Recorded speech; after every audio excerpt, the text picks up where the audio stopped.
No, ladies and gentlemen, very good morning to you. I hope you got warmed up. This is the sign of things to come in Poland, this weather that we are experiencing. This is the second day of the fourth Geremek Memorial Conference devoted to the Arab Revolts. And I have to say, and I keep on thinking about it, that Professor Geremek would have been thrilled to speak in this session this morning about Europe's role and Europe's engagement following what happened in the region. And I keep on asking myself the question what he would have had to say, watching how the events unfold. Europe obviously has a long history of engagement in the Middle East and North Africa. It bears a lot of responsibility for the way the region has shaped up over the years, especially in the last century. It welcomed the Arab revolts with mixed feelings. Some people were extremely fascinated by what was going on, and they saw in the Arab Spring a reflection of our own struggle for freedom and independence. I think in our region, in Central Europe, this was the reaction that most people had. This is a mirror image of what we went through a couple of decades earlier. But some people reacted with disbelief. To many people, the Arab revolts were not meant to happen. Also because, in many people's assessment, democracy was in retreat. Remember, Gideon Rachman in the Financial Times wrote a piece with a great title, "Democracy, How Awkward." Democracy is back, how awkward. To reflect the fact that for many people democracy democracy promotion was no longer high on the agenda, and yet the Arab revolts happened.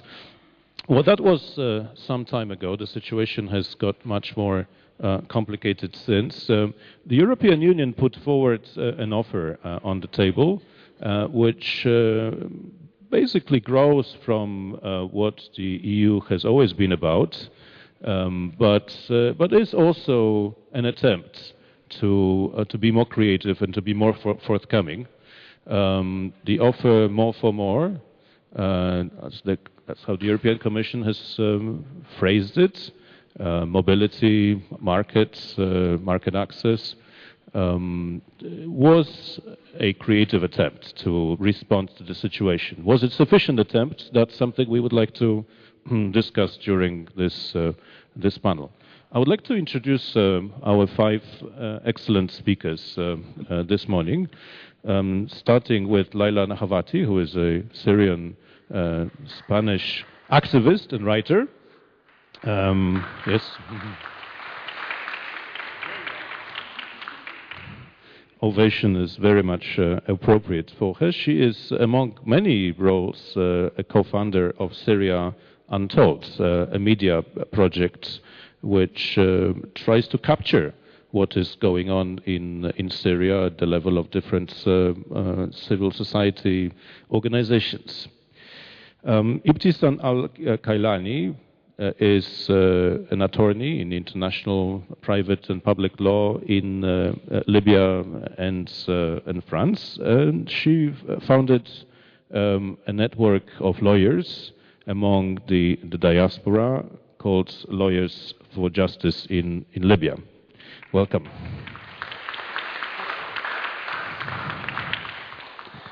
Now, on my left, Koray Çalışkan is a professor of political science in Istanbul and also a regular columnist at the newspaper Radikal. Welcome.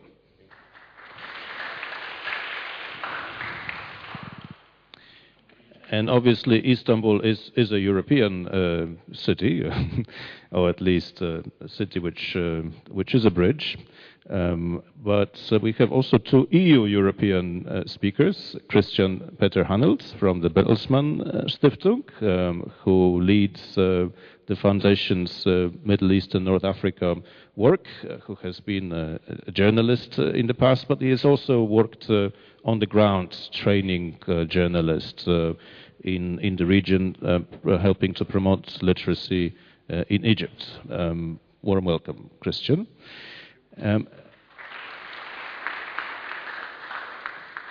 And last but not least, we have Ambassador Stanisław Smoleń from the Polish Ministry of Foreign Affairs, who has had a distinguished career in the region, most recently as Poland's ambassador to Iraq, but earlier he had held postings in Afghanistan, Pakistan, Saudi Arabia, and Yemen.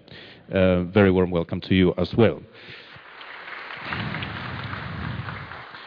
Now, I suggested to our speakers, and they were kind enough to agree to it, that we would have three rather short and snappy rounds of questions and answers relating to what are the key issues when it comes to Europe's engagement. First of all, Europe's perceptions in the region. I mean, how is Europe really seen? And what I have in mind is both the legacy of the past, but also Europe as it stands today. A united Europe with Central Europe on board and with its new institutional shape, with the High Representative and the diplomatic service. So how is Europe seen in the region? What can we say about its perceptions? Secondly, I would like to explore what our speakers think about the way Europe responded to the Arab Revolts. So this will be about the assessment of the reaction. And finally, and this is surely the most exciting part of the discussion, what more should we do? So if we could stick to this order of questions and if you could speak about 4 minutes. In that way, we can have an hour-long session among ourselves. Of course, you are very welcome to respond to each other's comments. So this is just an initial idea. And I would like to start with Leila. When you think of Europe, what's Europe in the region? What comes to your mind first? I would like to share. And first of all, thank you all for being here. And I've never been clapped before my intervention, so hopefully you'll be able to not regret clapping when I'm done with my intervention. And I would like to share this quote from a Syrian friend, Amjad Talib, who was arrested several times. It's a democracy activist, and his brother is still arrested. And regarding all this geostrategic talk around Syria that the European Union is part of now, he says, and I'm going to ask you to excuse my French, and I don't think I can say this without this kind of language, so please excuse this language that I'm going to use for the quote. So if you would ask Syrians to choose between dying by gas while sleeping or dying under torture, I think you can expect the answer. If you ask them to choose between Assad and Al-Qaeda, I think you should expect the answer too. But if you stop being an asshole and ask them what they want and dream of, then the answers would be more amazing than anything you might have heard or read of, only if you stop being an asshole. Okay? So this dichotomy between should Syrians welcome bombing of their country or should they welcome fascist, so-called secular regime instead? It's not an acceptable dichotomy. These are no alternatives for any human being wanting to live in dignity. Nobody wants their country invaded. Everybody knows what happens when the United States attacks a nation in the region, and everybody has the memory of Iraq very fresh, to be fooled by any sudden foreign intervention coming from the United States. But Syria is intervened already. So it's also very wrong to talk about war when a war has been happening for a while and Syria is occupied in every sense of the word by Iran at this point. And there are endless examples of how everything that's happening right now is a product of Iranian decisions, not exactly of the regime's decisions. So Syria's already intervened. There's an intervention by Russia from the beginning. There are interventions from other countries. So I think we tend to magnify every move the United States makes. And I'm not saying they're not important, but it's not the beginning of an intervention. It's not the beginning of a war that the United States announced that it's going to make a move. So this would be the context. But, so I don't think the question is, so, do Syrians want to be bombed, or do Syrians want to live under fascism?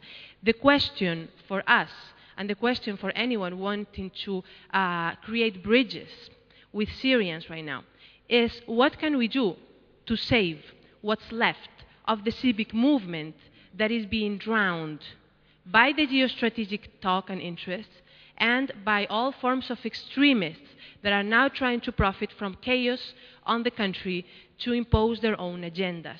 So what can we do to save what's left of civil resistance, of those who took to the streets in March 2011 to demand democracy, to demand freedom of expression, which I think is the mother of all freedoms, and at least now I can be here and speak. Because 2.5 years ago, I spoke about my own country in whispers, and I grew up in Spain, and I was terrorized to even mention my own country. So make no mistakes about rulers having a bird or not to identify who's a ruthless dictator. It's not enough to see if they have a bird or not, which is usually part of the criteria that's used when analyzing the region. So, and also make no mistake, the armed resistance against fascism in Syria is legitimate, and we need to make sure we distinguish the legitimate resistance against tyranny from all those armed groups trying to kidnap it and impose their own agendas. These extremist groups are becoming stronger and stronger because the legitimate armed resistance on the ground is so weakened by the embargo. And the only ones who have the funding, the only ones who can claim victory and success on the ground right now against the Assad troops are the extremist ones that do have funding, while the ones fighting for a civil state and like to protect that diversity of the Syrian fabric, they are being completely alienated by all those victories from the extremist groups who have a lot of funding. So, I mean, this, I think I need to say that the embargo against the Free Syrian Army, the inaction and letting the regime continue to bomb its population, and letting the regime continue to receive arms, and no embargo against the regime while there's an embargo against armed resistance, I think that what's happening now is the price of inaction in the beginning. But then once this said, and I would not like to focus on the armed resistance, I would like to focus on civic movement and resistance, and I'm here to answer all kinds of questions regarding this. I don't want to take too long. How can we save what's left of all of this attempt to build a civic state for all Syrians, maintaining its diversity, but without living under terror? So, first of all, peaceful activists have been killed or tortured, or they're rotting in Assad jails. Our peace icons, like Riyad Matar, who is our own Gandhi, have died under torture in Assad jails. The ones still working on civil society building inside the areas controlled by the regime, and more and more in the areas that are so-called liberated, but I think we have to add quotation marks because they're being shelled on a weekly basis.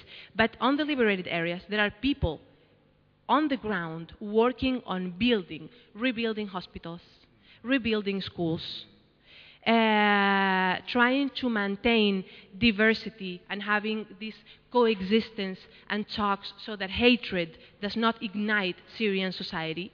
There's a huge flow of art and creativity from like the grassroots level, from like painting the whole area with graffitis with like messages for hope and freedom, to very pragmatic things like cleaning the rubble that the battles have left.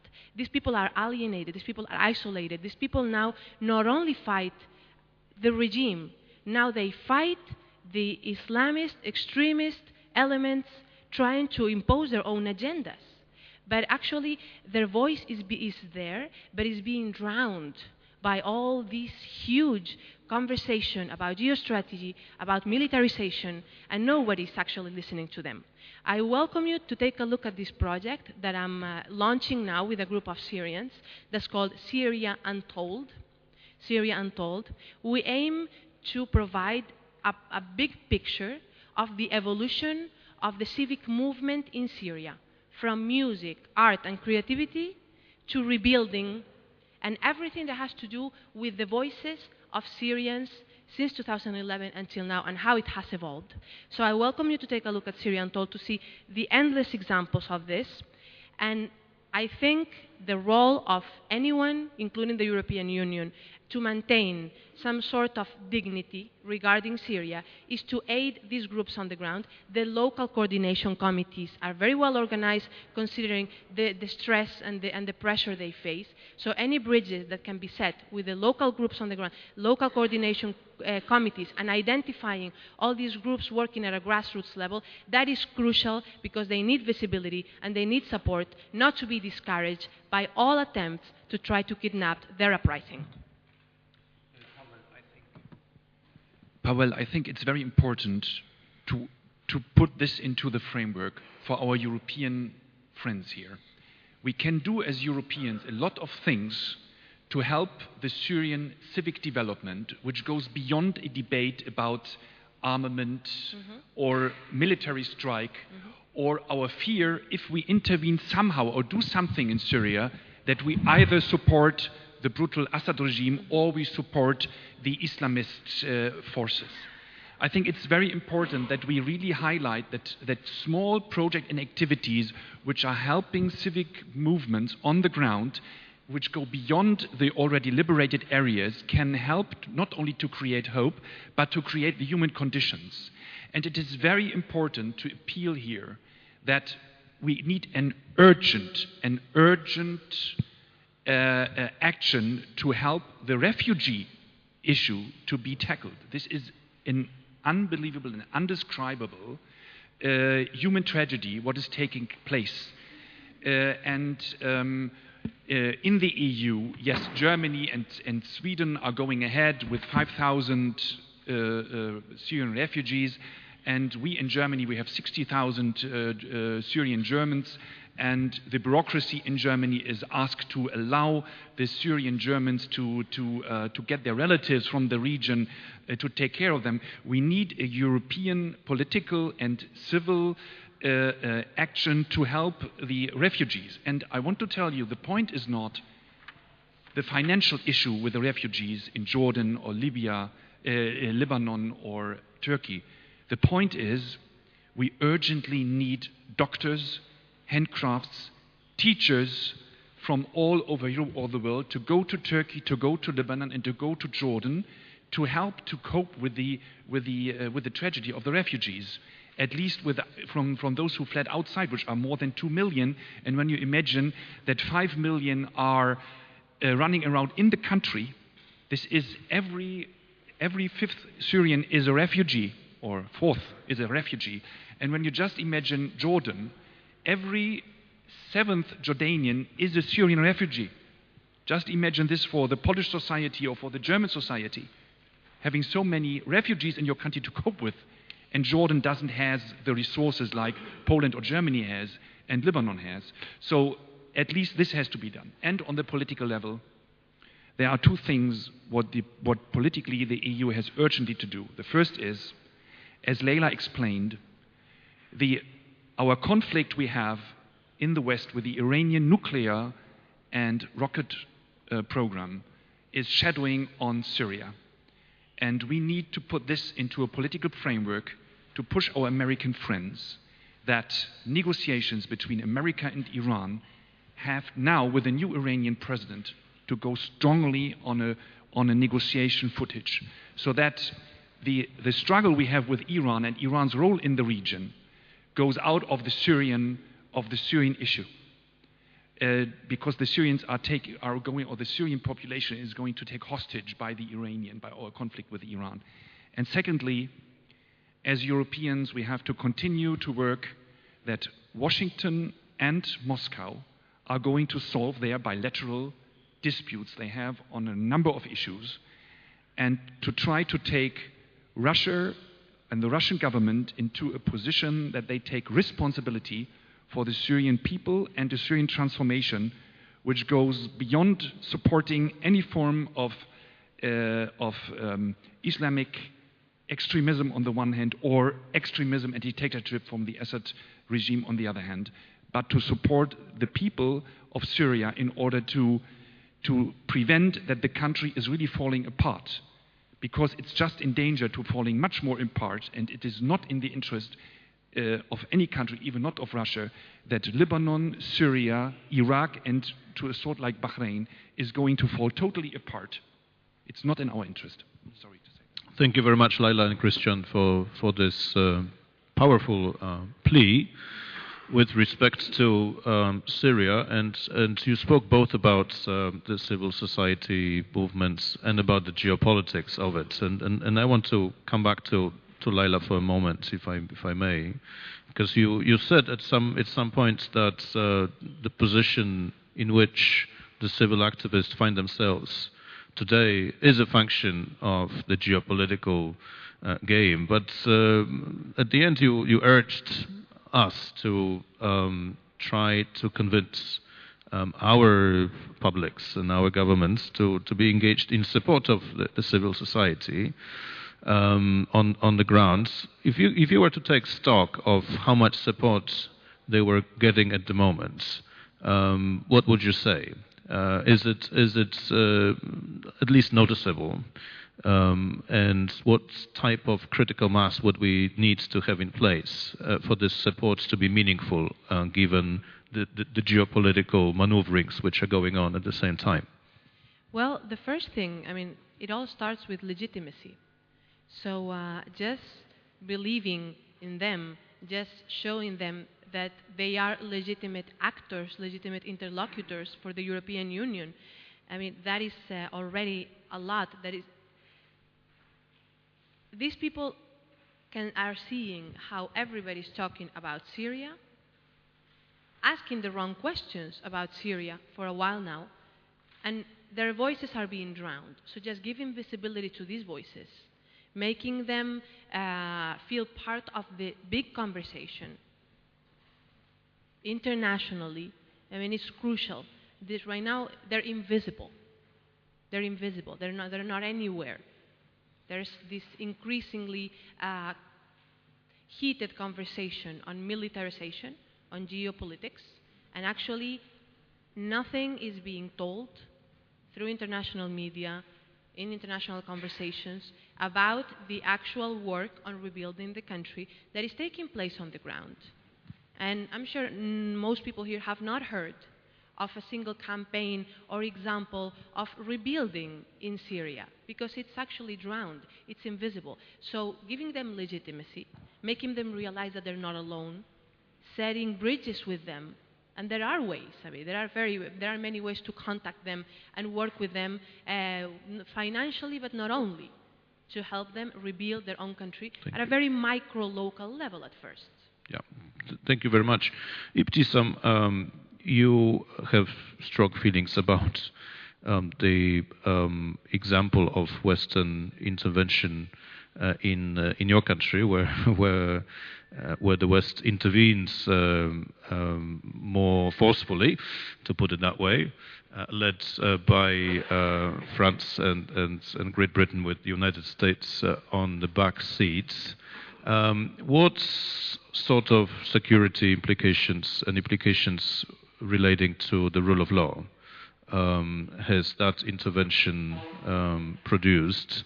And of course, if you have thoughts about my initial question about the perceptions of Europe also created by this engagement, because surely one thing is the legacy of the past, but something much more fresh is what Europe has done in recent years and is doing now.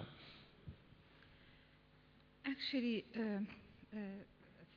First, thank you very much for inviting me, Geremek Foundation, and thank you for you having me between you and listening to me. Actually, talking about Libya after Syria is very, very painful and hard for us, because if we can say revolution in this period, in this area of the world, I don't really agree on the term of Arab revolution, because Libya, beyond so many other countries like Syria, has Arab and non-Arab, Kurd and Berber and Tuareg and other minorities, and they also participated very strong in this revolution.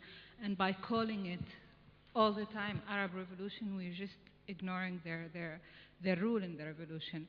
This is one thing. The other thing is, talking about Libya after Syria is very painful, because the Egyptian and Tunisian revolution were always compared to each other because they had almost the same process. But the Libyan and Syrian revolution are also linked to each other. For us, for me, when the revolution happened in the beginning, 1 month after, Syrian people started their peaceful manifestation, and they insisted for months and months that they want to continue peacefully. They did not have a choice, unfortunately, because as it happened in Libya, it happened in Syria. The regime replied very passively and strongly with its very strong armed army, supported by other countries in Syria, but differently in Libya. The thing is, I don't want to seem like here we are, Libyan or Syrian, begging Europe for intervention and justifying the European intervention in Libya or in Syria, though it's different, because we still need help and intervention in Libya, but completely differently from the one Syrian need. I just want to say that it is a regional intervention. It's a Mediterranean intervention, or not intervention, I would say cooperation, to bring back peace to this part of the world. Because when it happened in Libya, the geopolitics was completely different to the one happening in Syria now, because in Libya there wasn't the complicated relation with Iran and Turkey and Saudi. Tunis and Egypt were free. They received welcomely, and they helped a lot in the process of the refugee.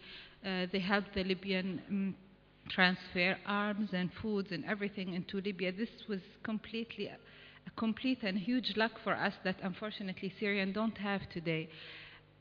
Libya has 7 very, very dangerous borders with the most stable country is Algeria, but the other countries are completely unstable, like Nigeria, Mali, Egypt, Tunisia.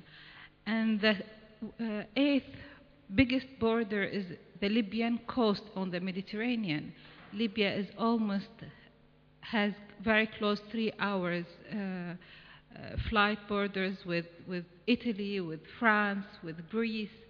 So stability back to this region, it's not stability only for Libya, it's not stability only for Syria, but it's more of a cooperation of this Mediterranean region that's not going to help only Libyan and Syrian people to go back to their freedom, democracy that they dreamt of when they started their revolution, but it's going to help this region to move on into a commercial, to a social, to a culture, cooperation and stability that helps everyone.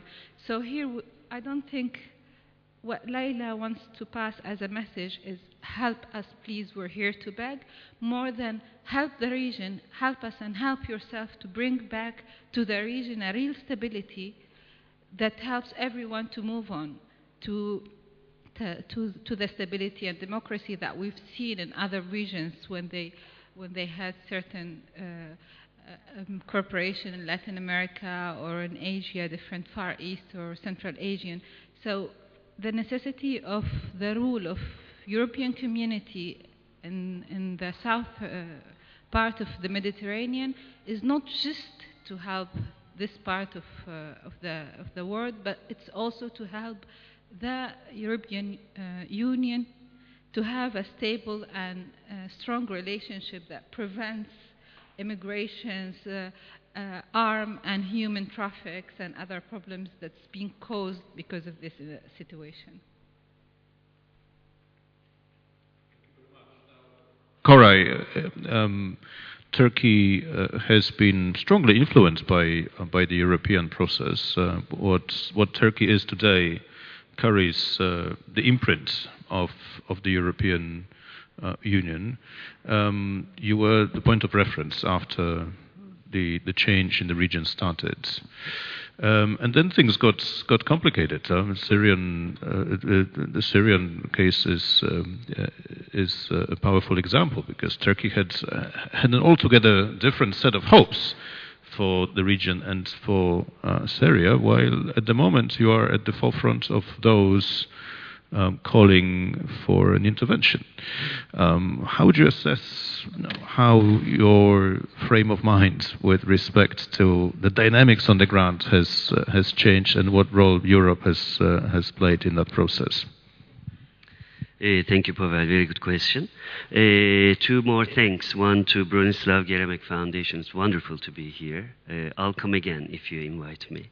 I loved Warsaw. It's a very beautiful place. And also, thank you for our simultaneous translators, that we don't see them around, but I understood many of the things that my Polish friend said, thanks to their translation. Turkey is a unique place in the relationship between Europe and Turkey. But you go to any third world country, they always present themselves as a unique country that bridges some places. You go to Puerto Rico, it is bridging some place. You go to Iran, Iran is bridging Europe and Asia. You go to Korea, it is bridging, you know. This is, I believe, a fate for becoming latecomers to modernity after colonialism, that you present yourself as being more important by just bridging things. As you might remember from the Turkish bid for Olympics, they said bridging together, right? However, Turkey has a really unique position because I believe it's the only European Middle Eastern country. We don't have any other example. Furthermore, it's the only secular regime in the Middle East. And I'm including Israel as a religious state. Israel, Saudi Arabia, they are similar in nature.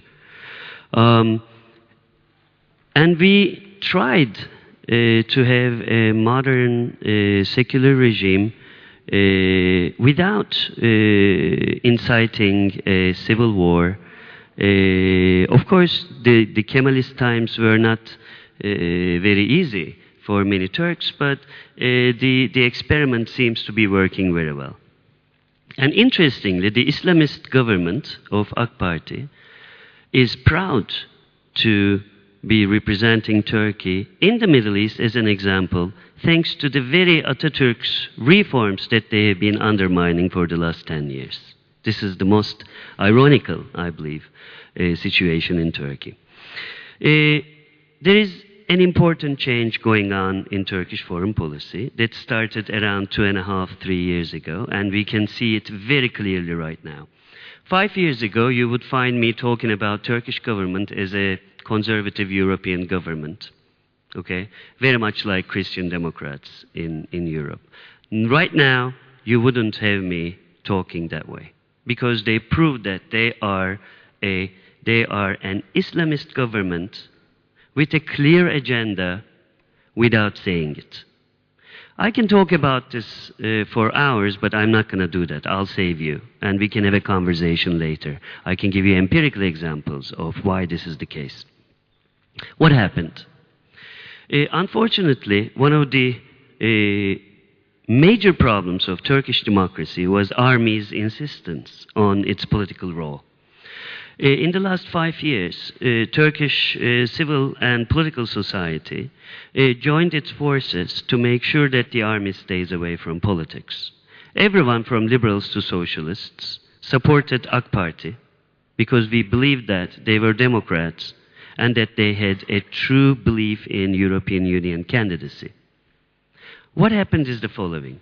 As soon as they realized that the carrot of European Union could be used against the stick of the army, they used it very effectively by presenting themselves as if they are a part of European conservatism.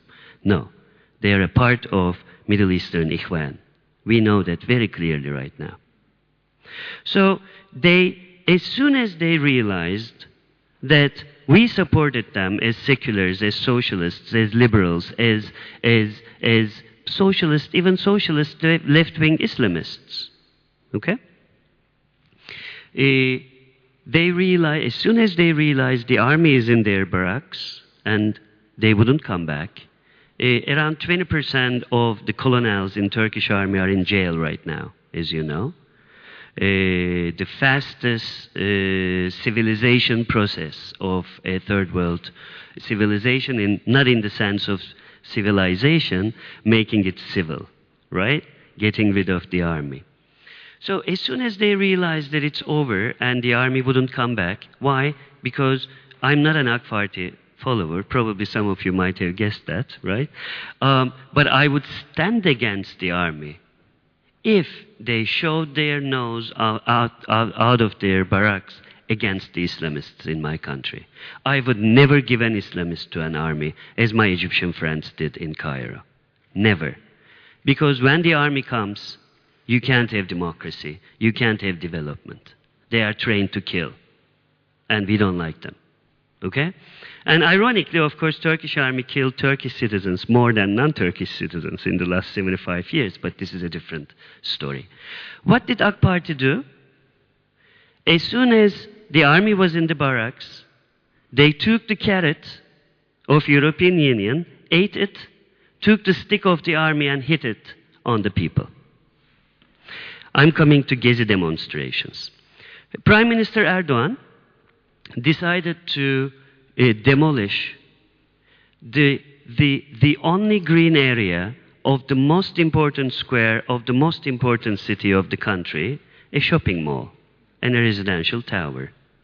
Of course, the rent that comes from such projects is the real reason why an authoritarian AK Party regime could rule the country, because you can't have any dissent going on within the party itself. We had the second stadium party congresses of Europe after 1930s in Istanbul. The Olympic Stadium was the place for a party congress. Germans did it in 1930s. We don't have to repeat that. No discussion, no political discussion in its own party. And what they do is to ensure loyalty to the leader by distributing rent effectively within the party. That's why they needed to demolish this park. People of Turkey said no. They killed 6 young people. The police force killed 6 young people, wounded 8,000 people, critically wounded 1,000 of them. I don't call this conservative democracy. Okay? I call this authoritarianism. So, secondly, this new change also reflected on their foreign policy. As you would see, Assad and Erdogan was having their holiday in Bodrum, hugging each other, calling each other brothers, right? Erdogan has only one brother now, Muslim brothers. Assad is an enemy? Fine, I don't like Assad more than my sin, all right? He's a dictator, cool. However, relations between countries are relations primarily between institutions. If you have a human conception in the ways in which you imagine relations within institutions, you make a mistake all the time. Calling Shimon Peres, telling him that you talk too much, is an insult to Israelis, Zionist and non-Zionist. You would never do that as a prime minister. So this interesting sea change in the ways in which AK Party conducted foreign policy and supporting Ikhwan wherever they are, Libya, Tunisia, Egypt, Syria, not calling al-Nusra terrorist.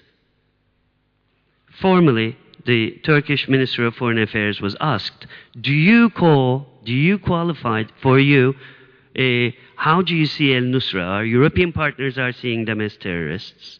United States is seeing them as terrorists. Mr. Davutoğlu said, they are an extremist group. Thank you.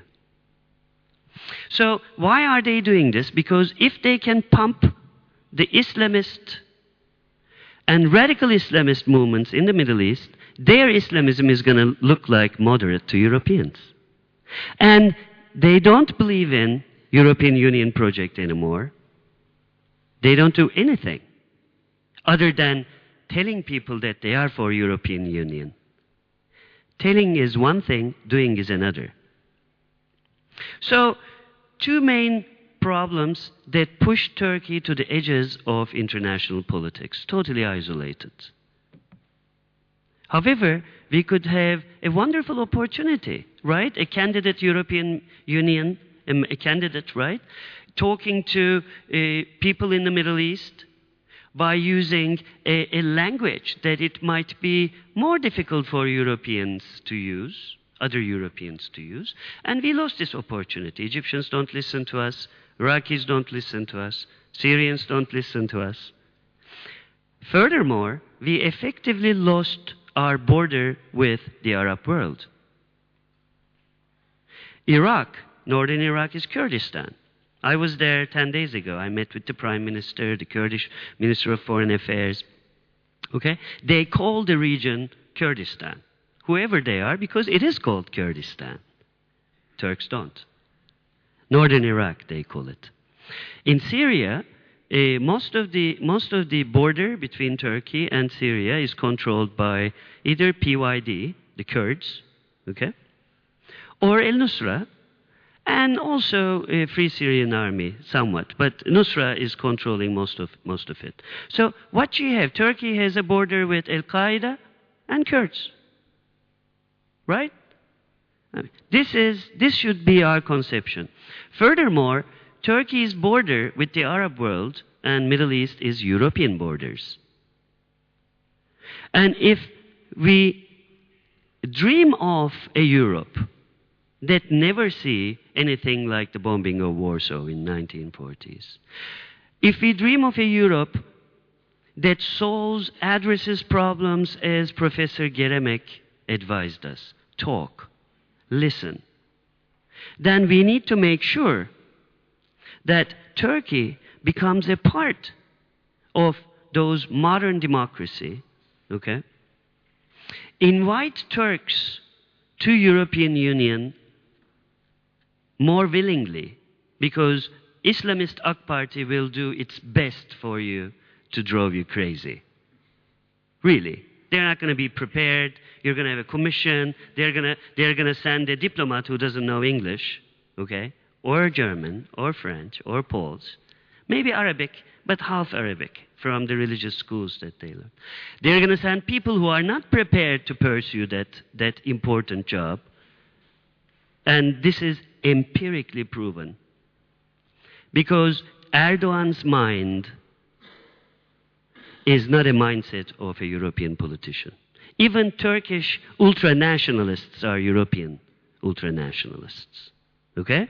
Erdogan's mind wants a small island called Turkey, and he wants to be ruling it, and have an image that we are a very powerful country who can do anything. And this powerful country is not listened to right now, despite its unbelievable advantages. It's complete isolation. And now they call it an honorable loneliness. And they theorize that in Turkey. I talk too much. We can talk later more about some of the controversial things that some of you might not have liked. Thank you very much, Koray. But I do want to ask you another short question, although it's impossible to answer that in a brief statement. Namely, I'll give you 30 seconds. But what puzzles me after what you have said is, did it have to be that way?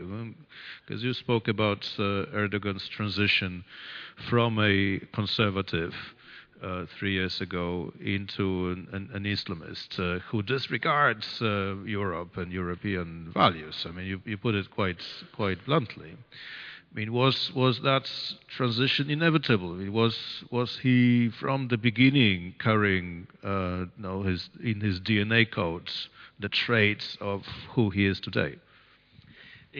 I don't think it was inevitable. Nothing is inevitable in social and political affairs.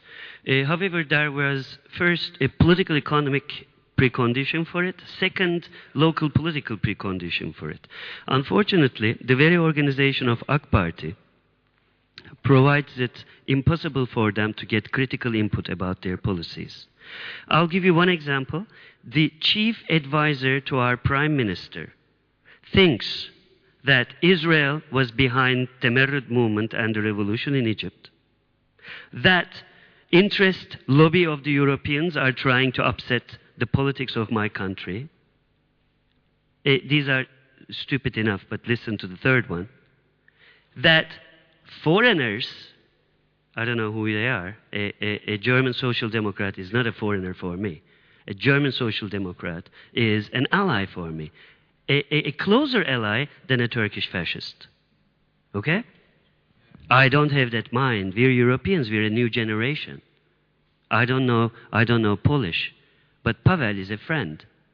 I wouldn't consider a Turk closer to me than Paweł just because Paweł doesn't know Turkish, right? It's a total coincidence that I found myself here in Istanbul. The chief advisor to the prime minister argued on live that foreigners have been trying to kill our prime minister with kinesthetics, brain power. I'm serious. And his name is Yiğit Bulut. He's a journalist. Unfortunately, there's great repression of journalism in Turkey. And he became the chief advisor. So these are the people who are getting advice from people like them. Liberals, intellectuals, everyone left their environment. And if you check, for instance, Turkish bid for Olympics, take a look at the videos that they created to be shown to Olympic Committee. There is a wonderful phrase in it which is repeated over time. Terrible English with a terrible accent. I have an accent too, but I don't think it's terrible.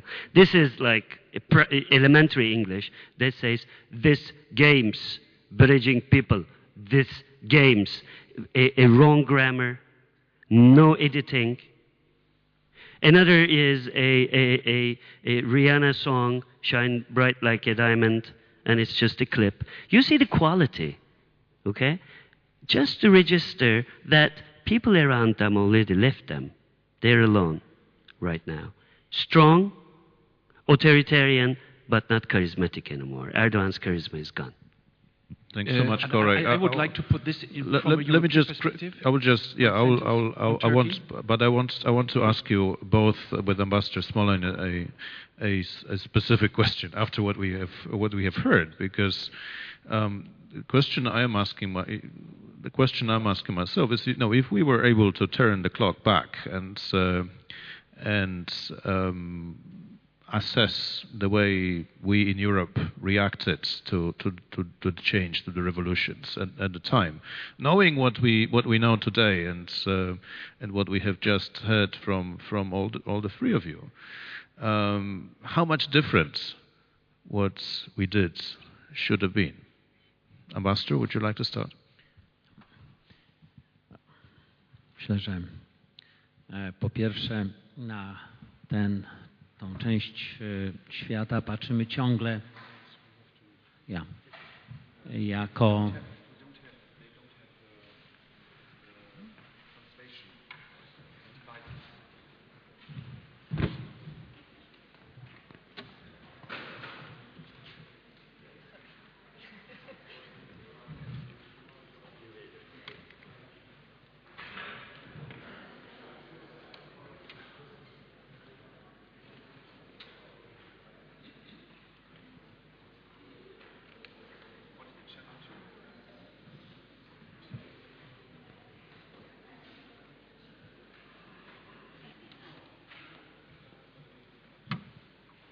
Można?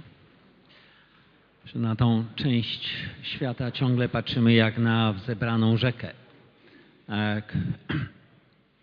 gdzie stradycjonalizowane zapętlenia sprawiają, że tak do końca to my nie wiemy, jakie były główne motywy wystąpień w Egipcie, w Syrii, w Libii.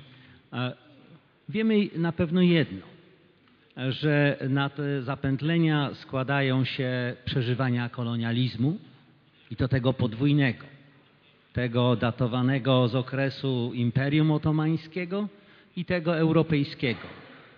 Składają się te systemowe rozwiązania, jakie przejęli pierwsi władcy tych niepodległych państw, a więc socjalizm, ten narodowy arabski nacjonalizm, ale również w tej chwili dumny islam, który pretenduje do objęcia przywództwa. Jeśli dzisiaj patrzymy na rewolucję, na wydarzenia arabskie, to zdajemy sobie jedną sprawę, że autorytarne rządy nie są jedyną opcją dla tych państw i to jest pozytywne. Mamy też świadomość, że rewolucje przełamały psychologiczną barierę między społeczeństwem a państwem. I wiemy też jedno, że im bardziej władcy rządzący wyjdą naprzeciw żądaniom społeczeństw, które podniosły głos, tym mniejsze będą szanse na kolejne arabskie wiosny. Jako Unia Europejska myśmy szybko zareagowali relatywnie na wydarzenia na Bliskim Wschodzie, w północnej Afryce. Może to troszkę z przypadku się zdarzyło, dlatego że przecież polityka sąsiedztwa, którą zakodowano w 2004 roku, wzbogacona o Partnerstwo Wschodnie w 2009 i Unię dla Śródziemnomorza w 2008, miała być poddana kolejnej rewizji w 2011. Tak się akurat w czasie zbiegło, że mieliśmy pierwsze wystąpienia w świecie arabskim. Siłą rzeczy Unia musiała w swoich dokumentach odnotować te fakty i szybciutko przystosować swoją politykę do rzeczywistości, która pojawiła się w tym wymiarze. Dzisiaj jest to dokument całościowy, który oprócz dotychczasowych zasad, prawda, skupionych wokół 3M, Money, Market and Mobility, dodaje również pogłębioną demokrację, ale również zasadę, która jest bardzo ważna, mianowicie more for more, więcej za więcej. Ta zasada dzisiaj jeszcze nie działa do końca, natomiast będzie działać w pełni dopiero w nowej perspektywie finansowej 2014-2020. W tych przymiarkach dzisiaj koncepcyjnych mówi się o 3 poziomach finansowania. O tej bazowej sumie dla poszczególnych krajów objętych programem, dla tej rezerwy 20%, która może być modyfikowana w zależności od postępów i o 10% funduszu motywowania dla prymusów. A więc wchodzimy w etap aktywnego oddziaływania zarówno wobec rządów, ale również społeczeństw. Ten drugi aspekt większego powiązania naszej polityki ze społeczeństwami jest pewnym novum, dlatego że w poprzednich czasach Unia koncentrowała się na relacjach z rządami. Te prodemokratyczne reformy mają być również wspierane przez Europejski Fundusz na Rzecz Demokracji, który jest polską inicjatywą przedstawioną i wdrożoną. To rzadkość, żeby od inicjatywy do wdrożenia upłynęło zaledwie 2, a może 3 lata niecałe. W związku z tym, że sekretariat otwarto w maju tego roku, w tym zaczyna się już praca, która ma uzupełniać, ale nie zastępować dotychczasowe działania czy też struktury.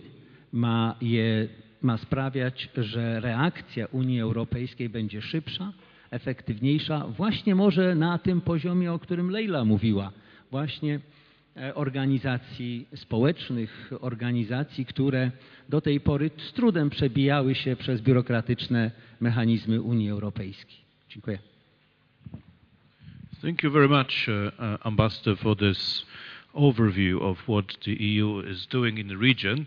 And Christian, thank you for your patience, but I want to twist the question for you even further, because what we have heard from the ambassador is, I think, a reflection of really good intentions of the European Union, but also a reflection of the very essence of what this process and project has been about. Largely bureaucratic, institutional, overburdened from that perspective. And this institutional heavyweight of the European Union is facing an extremely dynamic process in the region. I mean, and do these two things fit each other? And can they fit each other without some major rethinking of the way we approach things in the region? Yeah, you are correct, Pavel. Because of the bureaucratic structures, we need to find a sort like a bird perspective in Europe to see our neighborhoods. So the Europeans are organizing their eastern and southern neighborhood in two directions. The one is the bilateral, which we tackle with the so-called European neighborhood policy, which is a bilateral negotiation track between the European Union as a whole and the single neighboring countries. And secondly, the regional one, that is the EU and the region in the east, the eastern neighborhood, what you said, and in the south, the Union for the Mediterranean. Because we believe that interregional cooperation in the neighborhoods is good to cope with these socio-economic problems. So, after 9/11, the EU has changed its view, especially to the south, to more security cooperation with the secret services of the regimes. And after the Arab or the revolutions in Tunisia and Egypt started, they have rebalanced their approach from pure security and regime cooperation back to human rights and civil society issues. There we are. We try to find a bridge between stability on the one hand and development with civil society on the other. That means we need to find a learning process which is translated into policies that leaves the track that stability is not stagnation, because stability was stagnations with the former regimes. We need to support the new country, the new developments in the revolutionary countries towards a path of stability which is based on development of the society, of the democratic system, and of the economies. But in a very decent approach, because the European neighborhood policy, and you are right, is a very good learning process, because the more for more means if our partners do more in the direction of democracy and social market economy, they get more financial and institutional support. This is from the idea here, very good. But we don't have that much money to help our neighbors with M, the first M, the money, when you see our own financial and economic crisis we have in Europe. So if Saudi Arabia and Kuwait and the Emirates collect $15 billion to help Egypt for the next half year budgetary to support the renting system there, we just can't do that. We don't have this money capacity to balance this support from Egypt. It's impossible. So our money tools are limited. Migration. Yes, when you see our demographic challenges in Europe, we all know that in 20, 30, 40 years, we will need young, good educated people from our neighboring countries in Europe to support our economies. You know, the average age in Europe is higher than 40. And in the Arab countries in the south, it's around 20, 22 or so. So you can see that the demographic challenges will bound us together somehow. However, the migration issue is limited when you see how Greece and Italy and Spain are suffering with the migration. We don't have a real migration and immigration joint policy in the EU. It's a challenge. We have to take this into consideration. And markets. this could be our best tool, because trade and training are our best tools to help transformation countries anywhere in the world. Market access means that our friends in North Africa, for example, they could export more of their agriculture products to Europe. If they could export more of their agriculture products, they could gain more money for themselves, for their budgets, and they don't need direct budget support from us. But here again, the limitation. Our southern European member states, in Greece and Italy and Spain, for example, they are very much anxious, keeping in mind their own economic and financial problems that they have, to open up the European agriculture markets for our neighbors. So here we see all the big limitations. So we need to be distant. What we could do, what we strengthen with trade still is a big tool for our neighbors building a transformation partnership. The other is all these issues with training, institution building. There we are all good. We have good experiences from the Balkans and Eastern Europe to help our friends in North Africa, for example. But still the political issue is a problem. That means we have good bureaucratic tools, but they need a real political push. And when we are in a classroom, we know how difficult it is to get 28 different opinions under one hat. It's still, this is a big challenge. And in the Lisbon Treaty, we don't have, this is my last point, in the Lisbon Treaty, we just don't have the majority voting on foreign policy. This is something we have to continue to work on. Unanimously voting on foreign policy is really limiting us very much to be a political actor. We have to continue to work on that. Thank you so much, Christian. I would like to open up very soon, so yes, please signal to me your willingness to add a comment or question.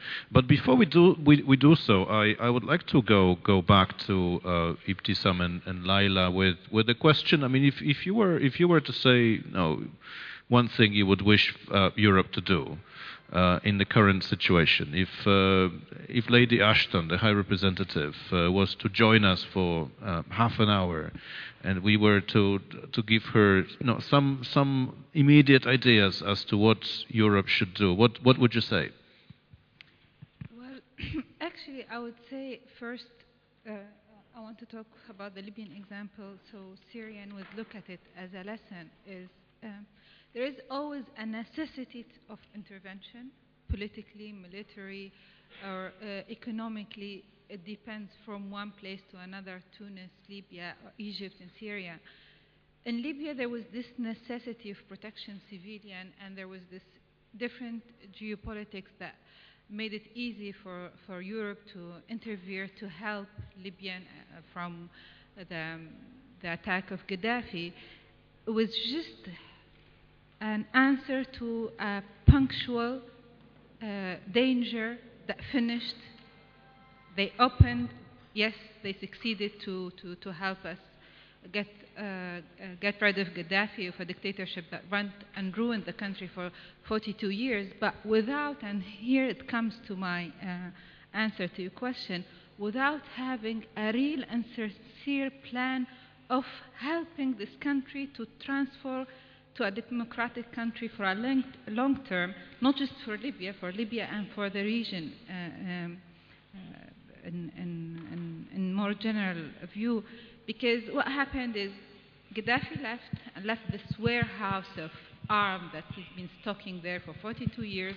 This arm today is threatening the whole region, and the European rule of playing their relation with Libya became back to the same point of working with the state. Everybody, everywhere I go, asks me what do I think about the Libyan government, but nobody asked me, as Leila said, what do I think about the civil society and the social movement in the ground. These are the real actors today to identify and to work with when you play when you draw your politics and working with this region for the coming many years to really help in stabilizing democracy and transforming this region to a democratic part of the Mediterranean and of Europe. So in drawing this politics, yes, the government and the National Congress are very important players, actors on the ground, but they're not the only actors, because here you're repeating, and I'm saying this from my experience as a member of a civil society, but also as a member, as a lawyer, my main practice as a private lawyer. Everybody asks me, who is the key person in Libya to conclude this business deal with, or who is the key person in Libya to have this training with. Everybody's asking me if they can train the National Congress, if they can work with the National Congress, if they can have a visit to the petroleum minister. These people are not, fortunately for us and unfortunately for Europe, they're not anymore the real actors on the ground. And it's about time to understand that, as it happened in Eastern Europe, as it happened in many other Northern Europe, that civil society and social movement is taking its place today after the revolution of this part of the world. And to really have and establish a stable, long-term relationship, you have to identify and you have to work with them. In Syria today, to help Syrian gain the revolution against al-Nusra or Bashar or whoever, there are these actors who haven't ever been. Yes, I watch French media all the time, as I watch BBC and CNN, and I've never seen a civil society member from Syria talking and explaining what's happening. They never ask him for his opinion. They always look for the National Congress of the oppositions or for Bashar. But these people, they're the people who started the revolution. They're the people who's helping people on the ground to eat, to drink, to go to schools, to get medical assistance. So there are different actors in the ground, and it's about time to recognize them and start working with them to establish a healthy and stable relationship with this part of the world. Thank you very much. So a more thorough plan for the country and for the region, first of all, mapping of the actors, identifying who is who and who matters, and engagement on the ground with these people. Christian, what you wanted to add before? No, it is Leila? It is the work of the think tanks like Demos, like Geremek, like Bertelsmann Stiftung. To show our Europeans. Our neighborhood has new faces. Yeah. We see this here. You know, our dear friends from here, they have new faces. It's beyond these Assads and these Al-Nusras, And we have children. We have to go around. We have to foster the dialogue and to strengthen the interaction with them. And when you say with Miss Ashton, where Miss Ashton has really power. Miss Ashton is making the schedule of the negotiations of the P5 plus Germany on the Iranian issue. Yeah. So we have to send her immediately to Tehran to get this Iranian problem being framed into political negotiations so that we get the Iranian problem out of the Syrian case. Yes, well, I think the situation is getting ripe for that, at least for an attempt. Ambassador? Well, it's listening. Słuchając wypowiedzi tutaj panelistów, myślę, że to dobry czas na zebranie propozycji pod adresem Unii Europejskiej, dlatego że i jej Europejskiej Służby Działań Zagranicznych, dlatego że w tym roku dokonuje się przegląd tej instytucji. W związku z tym jest okazja, aby pomówić o mandacie, o rozszerzeniu mandatu Europejskiej Służby Działań Zagranicznych, ale również i o tych nowych elementach, o których tutaj mówiliście przed chwileczką. Jedno jest pewne, że Unia Europejska, aby pozostać globalna, zachować globalne znaczenie, musi ze swoim otoczeniem wiązać się. I to wiązać się na bazie pokoju, dobrobytu i wartości, które reprezentuje. I tylko wówczas będzie zachowywać ten status. Poza tym wydaje mi się, że oczekiwania, jakie tutaj zostały wyrażone, są absolutnie uzasadnione. Przy czym chcę powiedzieć, że polityka Unii Europejskiej, promocja demokracji, praw człowieka to nie jest tylko moralny imperatyw, ale również własny interes tworzenia bezpiecznego, przewidywalnego otoczenia. Dziękuję bardzo. Thank you very much. And Leila, last but not least, before we open up, you seemed to have agreed with Ebtissam about the need to identify the new actors, if we can put it that way. I mean, I think we are exactly on the same page, me and her. And she just elaborated on what I was saying about the importance of this, the right actors. But I guess my question for you, and I would like you to help me understand, what is then what are we missing in translation, or in what is happening that still prevents the EU from recognizing the legitimate actors on the ground?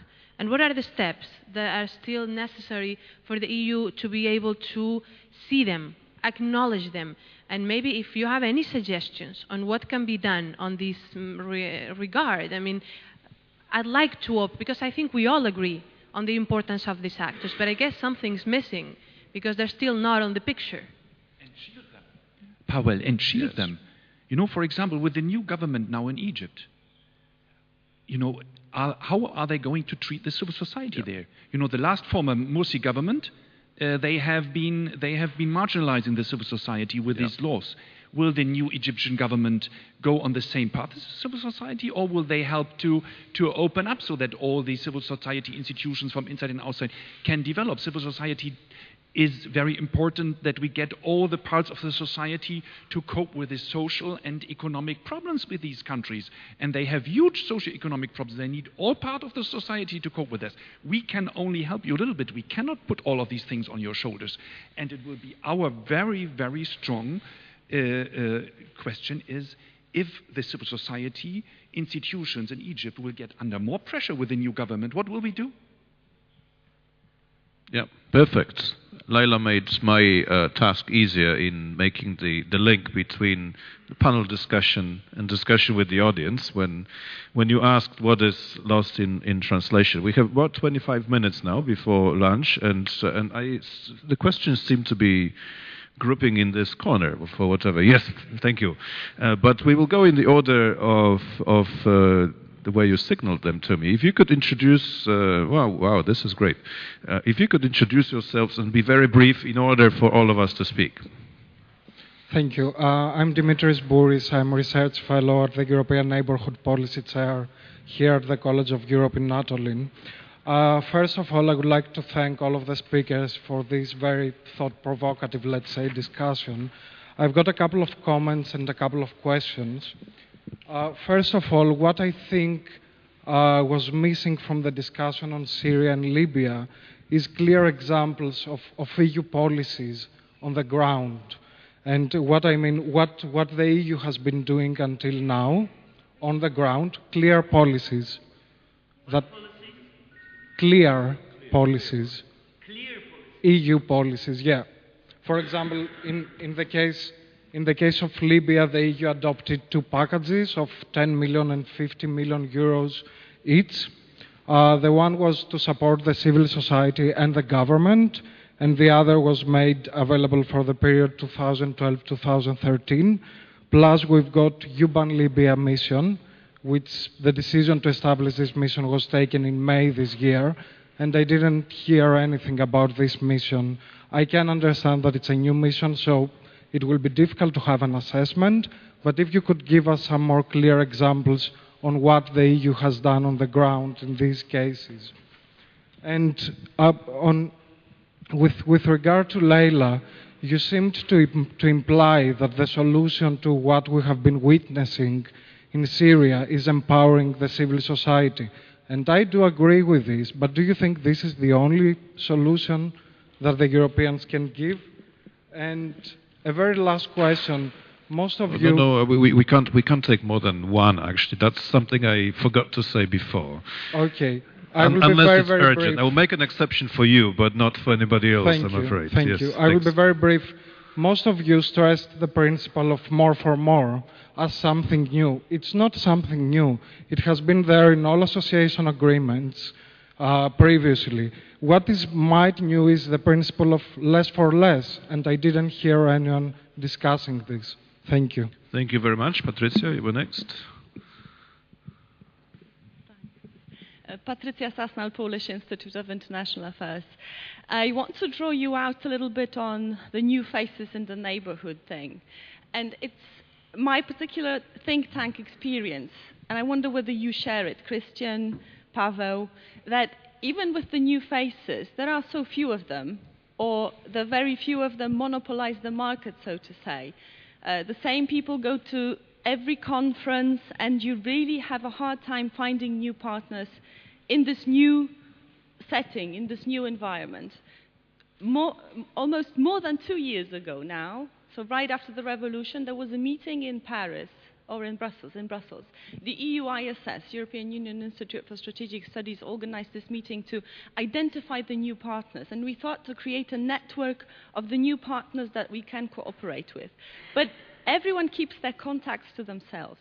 So I just want to put forward a proposition that our consortium of think tanks creates a database of the think tanks that we have cooperated with and want to cooperate with, so that everyone that wants to find a partner can have a chance to do that. Great, a practical suggestion that will come from the 4th Memorial Conference. Ambassador Nowak, if we could have the microphone. Jerzy Nowak, former ambassador to NATO.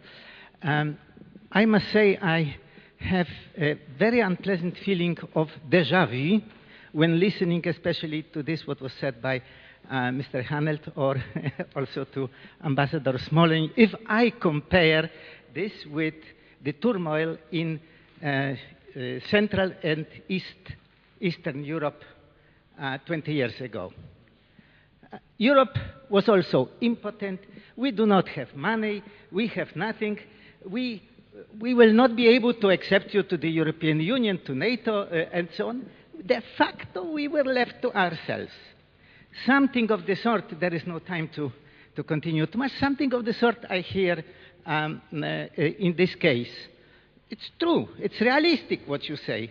But the problem is that result is obvious. We are in crisis, but at the same time, we have no idea what to do. We are not ready for any kind of real effort. We are not able to think in terms of Marshall Plan, like it was not possible during the crisis in 1989-90. So that is to me. So the conclusion is we rather should not leave the questions to Libyans, to Syrians, to others, to Egyptians, but also think about our own attitude in this case, what we can really more do, and not only to say, well, we have to look into our procedures in the European Union. Thank you very much. Thank you very much. Very strong points. Gentlemen at the end.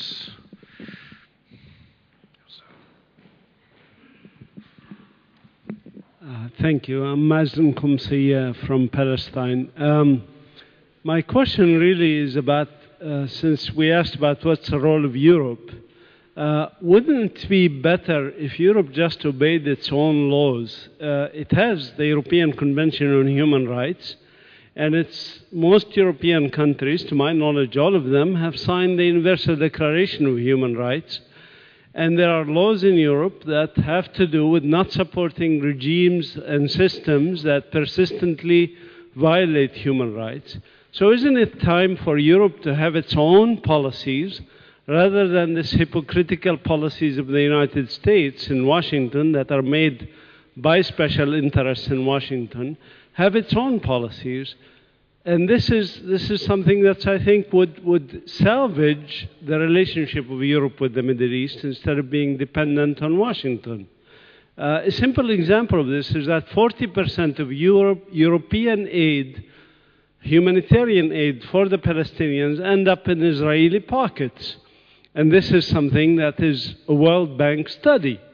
Wouldn't it be better if the Europeans would just simply insist on applying their own laws regarding humanitarian aid and other aid? Thank you very much. And now we have two questions in the front. We could have the microphone.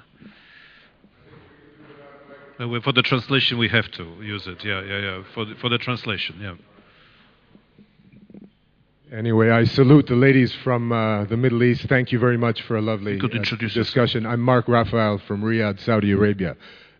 Ambassador Smoleń, utopia or reality? It's July 2011. Poland assumes the presidency of the European Council. The Prime Minister of Poland becomes the taskmaster.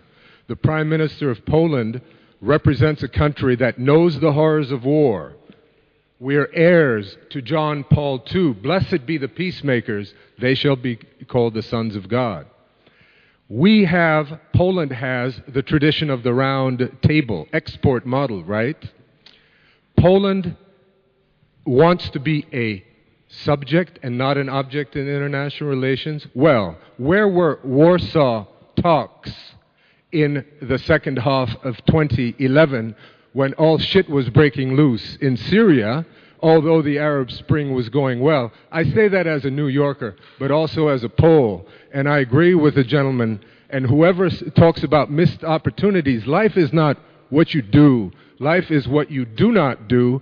ونحن في أوروبا أيضا نريد الأسقاط النظام. شكرا جزيلا وأهلا وسهلا في بولندا وشكرا جزيلا. Thank you very much. Please. And then we go to the other side. Hello, my name is Anna Husarska, and I worked as a consultant for Open Society Foundation. And I did exactly what you were asking about the mapping of civil society. I've been 4 times to Libya after the war, twice to Benghazi, twice to Tripoli, Tunisia, several times to Yemen, Algeria, Morocco. It's very, very difficult at the beginning, as the revolution is happening, to get the people who have not been abroad to have the capacity to meet.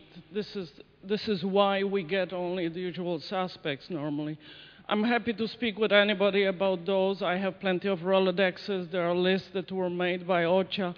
But when we try to get Europe to help with going further, and this was my own initiative, for instance, to get a training in human rights, to get a film festival on human rights, to get the civil society in those countries around concrete actions. It was very, very difficult. And finally, I organized with the Helsinki Foundation from Poland a training in Benghazi and in Tripoli, and both of them were funded by non-European funds. It was impossible. I'm now trying to get something like this for Yemen, and again, it's very difficult to get Europe. They say it was not in the plan, and therefore it's USAID and UNDP that funded. Thank you. Yep, thank you very much, and very extremely important observation and point. And now we go to the other side for the final 2 questions, and then the panelists. So you were first, but the microphone is slightly closer here, and then we go to you. Please. No, please.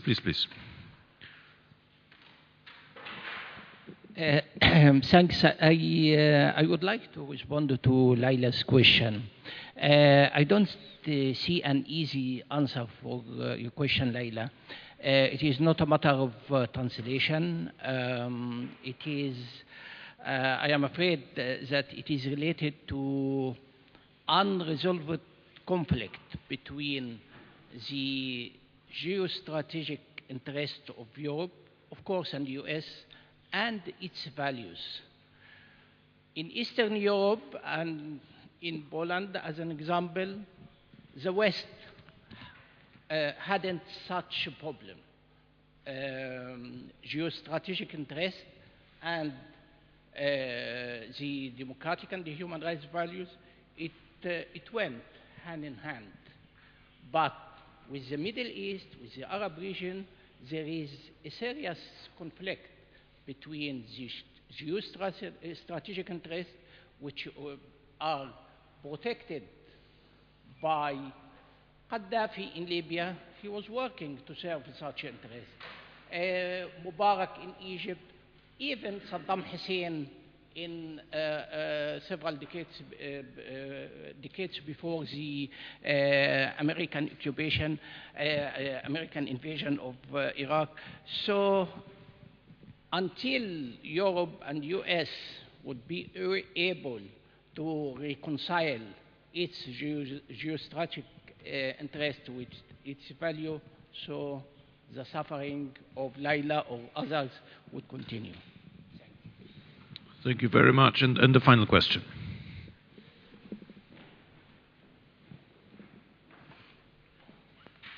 Thank you.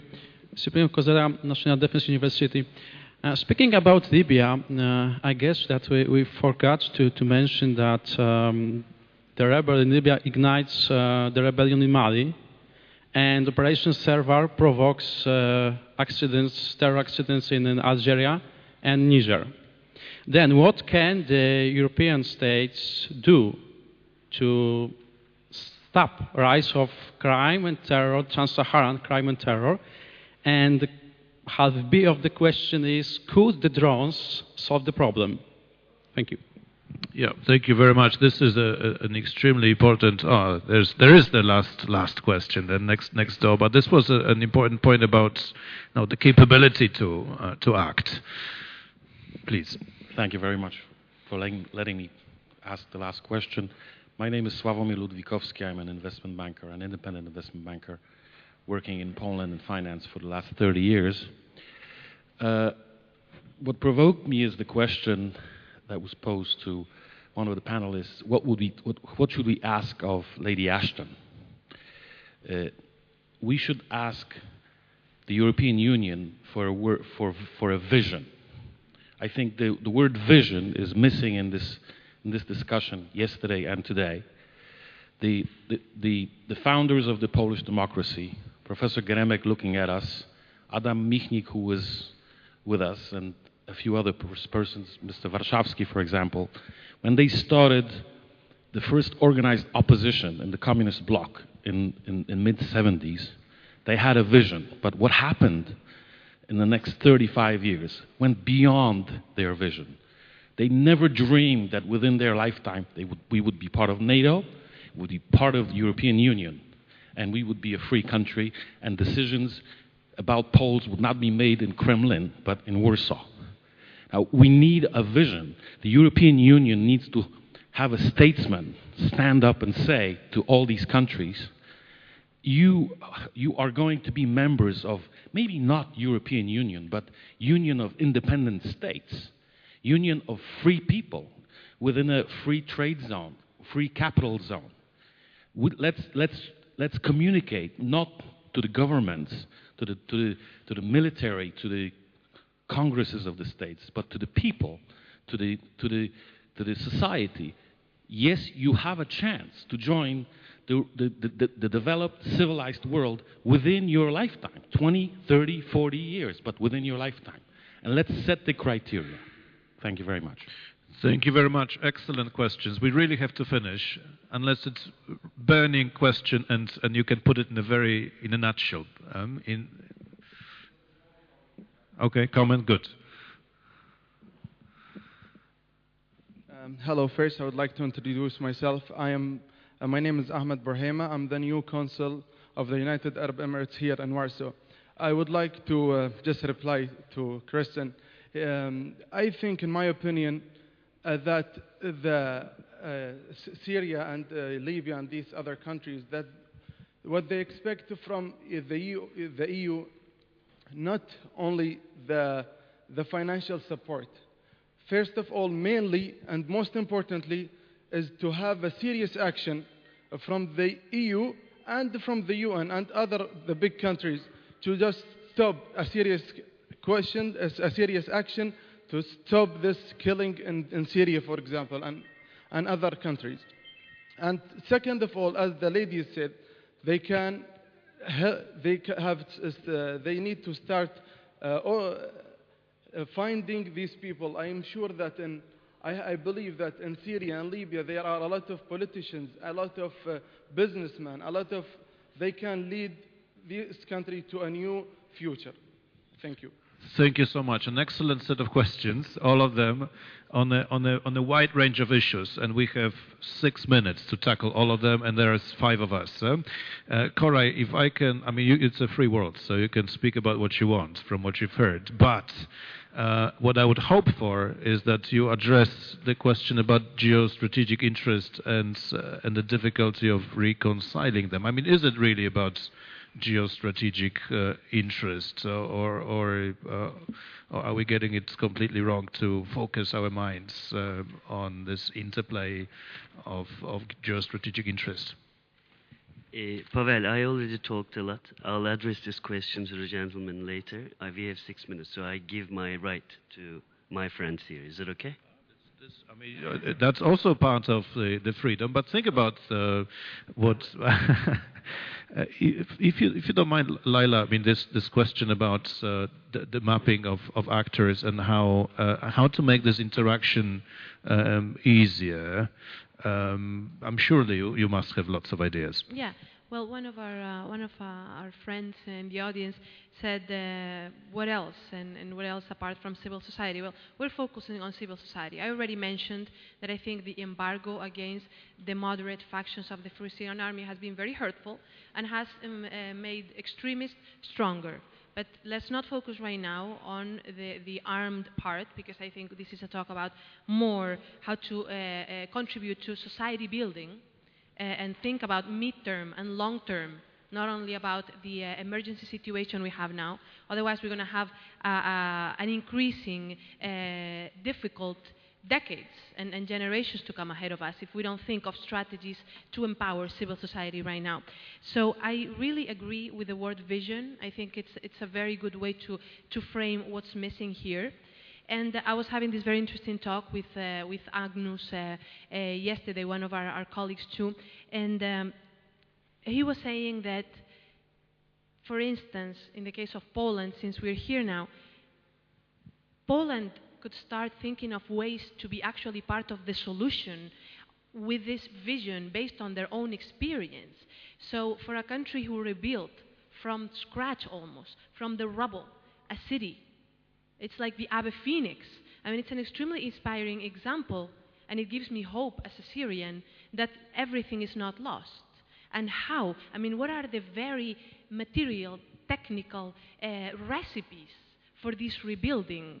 In a very practical way, and also in a, could we say, more conceptual way. So this experience could add a lot more than the whole European Union and each European country running around the room like headless chicken after US moves and actions and reactions. What is the individual European countries and the whole European Union vision that they can contribute from the framework of this? How can we use their insights and experiences not from a condescending, orientalistic point of view, but from the ability to rebuild from destruction and pain and loss? Thank you very much. Ebtissam, you are a lawyer, and we had this question, what if Europe just obeyed its own laws? And what if Europe simply screens its dealings with dictators and authoritarian rulers in the world and stop doing so? How do you see that? Can the norms and laws be of a helping hand? And maybe the question about crime and security as a potential focus for the European Union in a country like Libya. Actually, if I understood well the very first question about the European Community rule and playing now with Libya, unfortunately, I don't have an answer because this is part of the problem. Zidane, the Prime Minister of Libya, visited Europe 6 times for the last year, concluded I don't know how much agreements and conventions in closed door with the European communities, with Germany, with France. What's happening, if you want me to tell you, from a point of view of a Libyan citizen, is exactly creating another dictatorship. by working just with one key person that has a bank of petrol, who can sign, who can give promises. I'm not criticizing the Prime Minister for himself, but I'm criticizing the European rule of repeating the same mistake by working with one person, taking him for granted as the spokesman for Libya without going beyond this. I think what we're asking for to create the vision that Leila and others talked about is first to open a real discussion, a real open discussion between Europe and the southern of the Mediterranean. I don't want to go beyond that because the geopolitics of other parts of the Arab world is completely different, but I'm just saying here a real discussion with engagement, with a real engagement of the principles of the Declaration of Human Rights, the principle of the Declaration of Business and Human Rights. When you go to have and conclude business with Libya, when you go and help Syria, we have to have these principles of transparency, of knowing what's happening, because us Libyan, we got ready of Gaddafi, but we have another Gaddafi coming on the way because of the foreign policy in dealing with this. I'm not just saying Europe, but I'm putting more responsibility in Europe because Europe is the real first neighbor who is more engaged in this process. But we're having another dictatorship coming because of this foreign policy. This is what happened with Gaddafi. Everybody knew that he is one of the biggest dictatorship of his time, but business continued working with him. Everyone continued selling him arms, and this is to come to the question about what can we do. I think this is another responsibility because these arms in Libya, not just hurting Libya, but hurting foreign and regional interests in Libya, in Algeria, after what happened a year ago in the petroleum field between Algeria and Libya. It was arms coming from Libya. In Mali, in the war of Mali, there was the militias were armed completely from Libya. In Nigeria, in Sudan, today in Egypt, everything is happening in Syria. Now we're talking about arms coming from Libya. And here, Libya is a country left without a police and without an army and without a regional help to rebuild its institutions. It's going to continue like this. It's going to go on for years. Now, talking about resources, as our friend from Emirates said, here we don't have a problem, fortunately and unfortunately, because I think the natural resources in Libya is a complete curse more than a plus. But we don't have a problem of resources to do it, but we have a problem of a serious engagement and cooperation from the region together, and not just putting the blame in one country. Because you have the Islamists came in power, then we're going to leave you alone and try to find the most liberal politician to deal with. Yeah, thank you very much. Christian, we had this deja vu question from Ambassador Novak, Central Europe in 1989, and the changes in North Africa and the Middle East. And it does bring a reflection that Europe is not just what got started in the 50s, but it is now also Central Europe that has its own powerful transformation myth behind it. And we have definitely not put that at the front of our activities towards the region. Obviously, some things have happened, like Wałęsa has been to Tunisia a few times, and Poland has sent missions, but it hasn't really been put by the European Union at the forefront of its thinking about how it could contribute to change. I wanted to say to Mr. Ambassador that in my explanation about the European limitations, I didn't want to excuse it. I just wanted to explain it. I am here to say we have to boost our activities towards our southern neighborhood, as we can see it here from the discussion. So I make a proposal.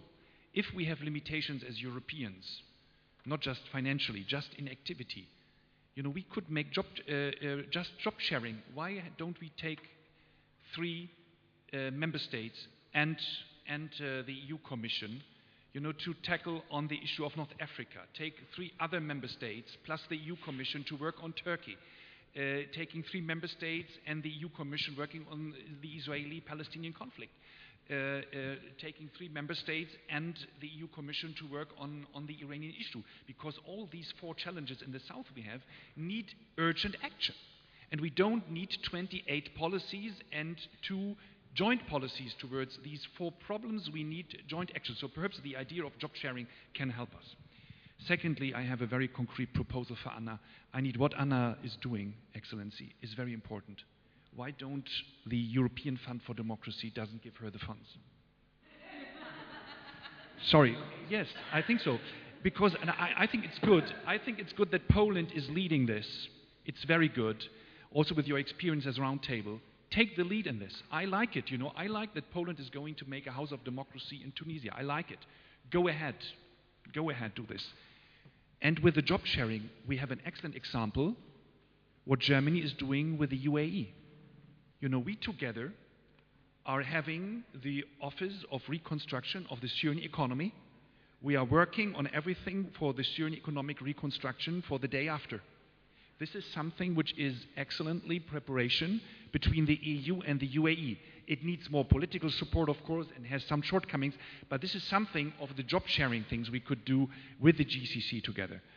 Finally, short proposal on the issue of vision of neighborhood, and so the declaration of Barcelona for the Mediterranean is excellent. There's everything in it, human rights, everything. Creating a zone of peace, stability, and prosperity. The question is how to fill it with subvisions. And we have a network of civil society with the Mediterranean, with the Anna Lindh Foundation. Again here, it needs political boosts that the NGOs working in this network from the south are getting political shield. And this is what the EU has to do, to be courageous in case they are putting under pressure in their countries. Thank you so much. I like the way we're getting very practical and engaged. Ambassador, you will not be surprised which question I've left for you. Can Poland do more? Can Poland patent its round table experience and take it around in a much more assertive fashion? Chciałbym się odnieść tutaj do postawionych pytań, nawiązać do początków europejskiej polityki sąsiedztwa, której głównym celem było zasypanie uskoku cywilizacyjnego na obrzeżach Unii Europejskiej. Te wydarzenia na południowej flance Unii Europejskiej sprawiają, że różnice między partnerstwem wschodnim a południowym wymiarem Unii Europejskiej narastają. A więc trzeba się zastanowić, na ile instrumenty zawarte w dzisiejszej polityce Unii Europejskiej, a dotyczące całości partnerstwa, są nadal adekwatne i skuteczne. Rzeczywiście w tych postulatach, które dotyczą przeglądu Europejskiej Służby Działań Zagranicznych, podkreśla się konieczność większego strategicznego myślenia. To postulat płynący zewsząd. Ale to ma też swoje korzenie, dlatego że właśnie korzenie Unii Europejskiej uchodzą w organizacje gospodarcze, a więc kreowanie kultury menedżerskiej, zarządzanie jak, co, ale nie wizja. I tutaj mamy również, że tak powiem, konkretne rezultaty takiego podejścia, które powinno odejść do historii, mianowicie dyplomację projektową, która była wiodącą. Od tego w najbliższych latach Unia na pewno odejdzie, także te postulaty, które padały tutaj, jak najbardziej trafiają w to, o czym się mówi w Brukseli. Rzeczywiście na początku wydarzeń arabskiej wiosny Zachód szukał jakichś odniesień, które miały miejsce w bardziej zrozumiałym środowisku. I tutaj w publicystyce, w dyskursie pojawiały się odniesienia do wydarzeń w Polsce, do wydarzeń w Europie Środkowej. Ale szybko zrozumiano, że tak w zasadzie to te podobieństwa kończą się na podobieństwach ustrojowych, a więc na funkcjonowaniu socjalizmu, rozwiązań socjalistycznych i na charakterystyce reżimu, na autorytarnym systemie reżimu. Natomiast cała warstwa struktury społecznej, kultury, ale również i myślenia zupełnie się różnią i to są te decydujące elementy, które decydują o specyfice arabskiej wiosny, ale również i perspektywa, jaką rozciągnięto czy rozwinięto przed Polską dojścia do członkostwa w Unii Europejskiej, a po drodze do NATO. Odnosząc się dalej do zmian, jakie obserwujemy w krajach arabskiej wiosny, mamy też to, co wczoraj pan profesor Keppel wspomniał. To, co nas bardzo niepokoi jako Unię, a zarazem jako Polskę. Mianowicie wydarzenia ujawniły również ogromne zagrożenia i to płynące z rozbieżności w samym łonie islamu.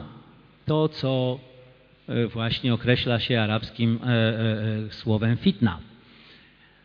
Ten proces zastępowania arabskiego nacjonalizmu szowinizmem wyznaniowym, czy też, jak zwykło się mówić, islamem politycznym, ma groźne reperkusje dla mniejszości religijnych, w tym zwłaszcza chrześcijan na Bliskim Wschodzie.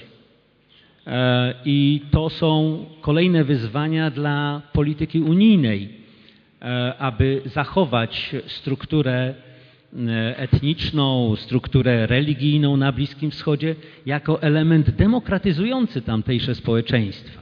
To jest również wyzwanie dla nas wszystkich tutaj siedzących, a w tym również naszej dyplomacji. Jak Polska zachowywała się w okresie ostatnich lat wobec wydarzeń europejskich? Oczywiście generalne kierunki polityki Polski i krajów członkowskich były wyznaczane przez unijne podejście i taka jest zasada. Natomiast to nie limituje dwustronnego podejścia. Myśmy ze względów na ograniczone i możliwości finansowe, ale również i merytoryczne wybrali Tunezję jako obszar oddziaływania i transferu naszych doświadczeń ustrojowych, tych politycznych i tych ekonomicznych, ale to nie było jedyne. Rozwinęliśmy i to bardzo na terenie Iraku współpracę z organizacjami ONZ-u, a zwłaszcza UNDP. Dzisiaj mamy tego najlepszy przykład. Otóż okazuje się, że część prawodawstwa irackiego dotyczącego między innymi prywatyzacji sektora państwowego, ale również i rozwiązań dotyczących spraw socjalnych bazują na polskich rozwiązaniach. To najlepszy przykład, że staramy się oddziaływać również w formie dwustronnej. Dziękuję. Thank you very much. I think we had a fascinating discussion about the region.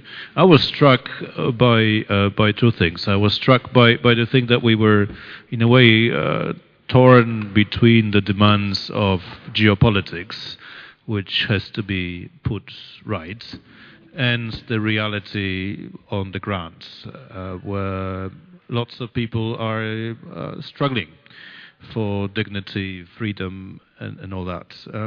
But I was also struck that when we analyze the European soul with respect to these changes, we are torn between the belief that we can live in a postmodern world based on norms and rules, which is introverted in its intimacy, and the Hobbesian world of chaos that we cannot control or, in fact, change. And it's only when we overcome these dichotomies that we can hope for a solution, also when it comes to Europe's attitudes towards the region and its future.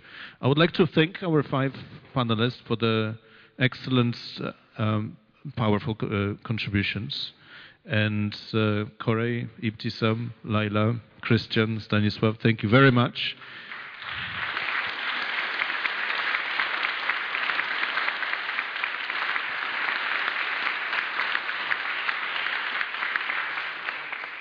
We now have an hour and 5 minutes to eat lunch, and we will be back here at 1:30 for the scenario session. Thank you.